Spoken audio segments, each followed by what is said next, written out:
Olá, caros alunos. Iniciemos mais uma aula de Filosofia do Direito. Nessa aula, eu vou falar um pouquinho, de maneira bem sintética, sobre o normativismo de Hans Kelsen. Por que de uma forma bem sintética? Eu não vou falar sobre a biografia dele, não vou falar sobre as questões políticas que eu tratei em uma outra aula aí sobre o Enem. Nós vamos focar na ideia do direito e de justiça em Hans Kelsen. Em primeiro lugar, quando a gente fala de qualquer tipo de conhecimento, quando a gente pensa assim, que conhecimento tem um estatuto científico? A gente está querendo dizer o que com isso? Olha, nós estamos constantemente influenciados por uma concepção positivista da ciência, pelo positivismo que está aí vigorando até hoje.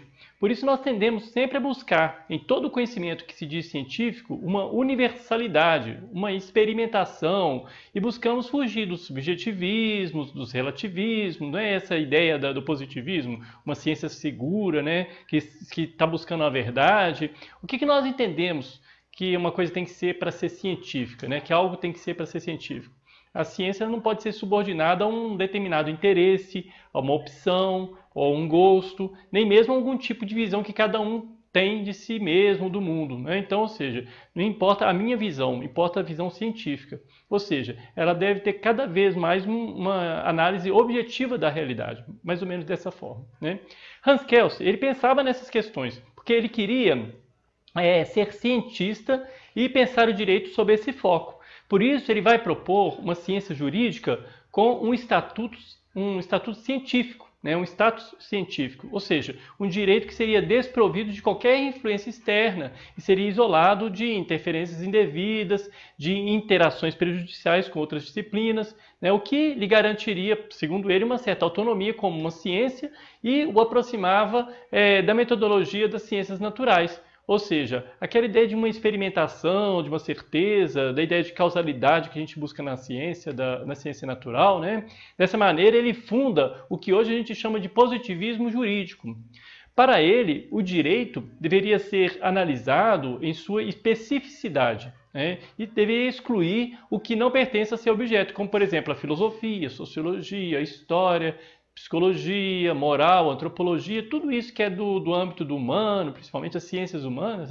Isso porque apenas as proposições jurídicas de caráter empírico ou analítico possuiriam cientificidade, segundo ele. Então, os valores, por exemplo, não são enunciados científicos, porque eles são determinados por fatores individuais, emocionais, subjetivos, contingenciais, culturais e assim por diante. Então, isso vai influenciar em toda a sua ideia de justiça. A justiça não é um valor? Logo, não é possível fazer ciência sobre a justiça, que torna inviável atingir qualquer certeza a seu respeito.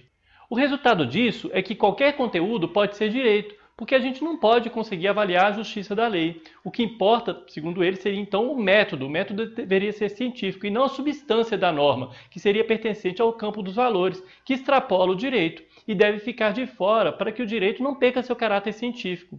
A sua pretensão, então, é de garantir que sobressaíssem as características universalmente válidas do direito. E a única maneira de fazer isso era se afastar do exame do teor das leis, focando-se apenas na composição formal dos ordenamentos jurídicos. E como a substância das normas se altera de acordo com a cultura, com o tempo, com o espaço, o que há de comum entre os diferentes ordenamentos jurídicos seria o quê? Não é o conteúdo das normas, mas apenas o seu formato, ou seja, a sua estrutura normativa. Então, se você tem uma estrutura normativa que prevalece, é ela que você tem que analisar. Aquilo que altera não é objeto do direito para ele, Como o enfoque de Kelsen é a norma jurídica, a sua teoria ela é chamada de normativista e trabalha somente com a perspectiva da validade ou da invalidade e não com noções como, por exemplo, verdadeiro ou falso. Por quê? Porque essas noções elas são próprias de uma perspectiva moral.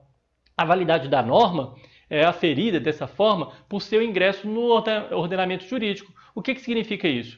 Que primeiro você tem observância fiel das regras no processo legislativo, então você tem que ter uma metodologia para empregar ali, e depois você tem que ter o respeito à hierarquia do ordenamento jurídico. O que seria essa hierarquia? Cada norma tem como fundamento de existência e validade uma norma hierarquicamente superior, retrocedendo até uma norma que seria uma norma hipotética fundamental. Então você teria uma norma que seria hipotética fundamental e dela vão ser derivadas várias outras normas, e cada norma vai ser subordinada à outra. Nesse sentido, O exame é puramente teórico, não importando a realidade social, ou seja, aquilo que é, mas sim o que a norma jurídica prescreve, ou seja, o que importa aqui é o que deve ser, não aquilo que é, né? No caso do jurídico. Resumindo, para Kelsen, o direito ele só pode ser entendido cientificamente a partir de uma especificidade normativa do campo do dever ser, não daquilo que é, mas daquilo que deve ser. Assim, o direito não é analisado pelo campo de sua manifestação concreta como aquilo que é. O que ele é, em termos factuais concretos, pode ser uma reflexão da sociologia, da história, da filosofia, mas não da ciência do direito. Então, o direito como ciência se limita ao âmago do normativo e deixa para as demais ciências o conhecimento e a análise da realidade, ou seja, daquilo que é. Então, gente, eu espero que tenha sido claro. É basicamente isso que eu gostaria de focar aqui na filosofia do direito de Hans Kelsen. Qualquer dúvida, crítica ou sugestão, deixe nos comentários. Até a próxima aula.